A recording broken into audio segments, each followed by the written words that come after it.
क्या है? कौन बताएगा? सच्चाई क्या है? सच्चाई वो है जो आपको दिखाया जा रहा है, जो मोदी जी बड़े बड़े मंचों पे कह रहे हैं कि देश बड़ा आगे चल रहा है, अब अर्थव्यवस्था बहुत मजबूत हो गई है। 10 सालों में इतना काम नहीं हुआ जितना 70 सालों में हुआ था। मतलब उसका उल्टा कि 10 सालों में इतना काम हुआ है कि 70 सालों में कांग्रेस ने कुछ नहीं किया, उससे ज्यादा काम हमने 10 सालों में कर दिया। ये बताया जाता है आपको। सही कह रहे हैं कि जो 70 सालों में जो जो खड़ा किया था वो तो सारा इन्होंने बेच दिया। अगर 70 सालों में कुछ बना नहीं होता तो बेचते क्या, देते कैसे अपने मित्रों को? सही बात है। और कई जगह जो काम हमने कम से कम आपके क्षेत्र में जो शुरू किए वो बंद भी करा दिए। यहाँ भैया फूड पार्क लाने वाले थे, उसकी शुरुआत भी हो गई थी, उसको बंद कर दिया। उससे किसानों का कितना लाभ होता। एम्स खुला रायबरेली में, उसको भी ठंडे बस्ते में डाल दिया।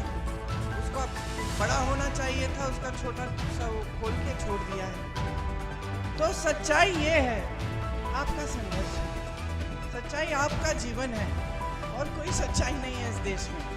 सच्चाई इस देश का किसान है जो रोज खून पसीना अपना बहा रहा है, मेहनत कर रहा है, लेकिन उसकी कमाई नहीं है। सच्चाई मेरी बहनें हैं जो कुछ भी कर ले महंगाई का सामना नहीं कर पा रही, रो रही हैं। सच्चाई इस देश का नौजवान है जिसको रोजगार नहीं मिल रहा है, शिक्षित है, बीटेक, बीएससी, एमएससी, एमए सब कुछ कर लिया है, भर्ती की परीक्षा देता है, पेपर लीक हो जाता है, पेपर लीक होता है, फिर से देता है, घोटाला हो जाता है। सब अंधेरा ही अंधेरा है आपके सामने। और जितनी मुश्किलें वो बढ़ी जा रही है, लेकिन राहत नहीं। यहाँ पे अमेठी क्षेत्र में आपने एक राजनीतिक सभ्यता स्थापित की, आपने ही की। ये आपकी जागरूकता थी कि बार बार आपने मेरे पिताजी, मेरी माताजी को जिताया, और इस किसी आधार पर नहीं जिताया। जिस आधार पर आपने जिताया वो यही था कि यहाँ पे आपके लिए उन्होंने निष्ठा से सेवा की। आपने देखा कि पिताजी के कार्यकाल में अमेठी कितना बदला।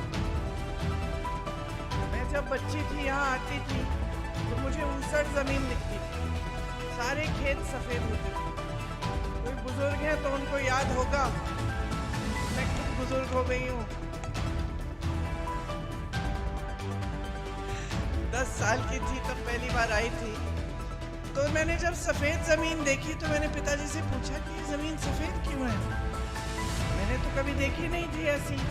तो कहने लगे कि इसमें नमक बहुत होती है, ये उपजाऊ जमीन नहीं है, इसमें कुछ उगता नहीं है। वो तब की स्थिति थी।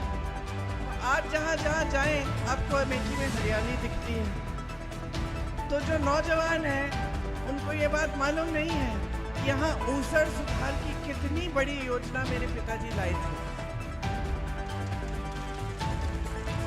2 योजनाएं लाए थे, एक ऊसर सुधार के लिए और एक सिंचाई के लिए।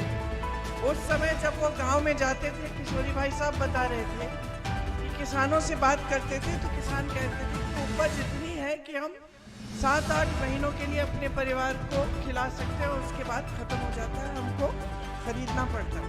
तो पिताजी के मन में ये था कि यहाँ पे अगर सिंचाई अच्छी तरह से आ जाए और ज़मीन उपजाऊ बन जाए तो बहुत फ़ायदा होगा किसानों को। तो सबसे पहले काम तो उन्होंने यही किए।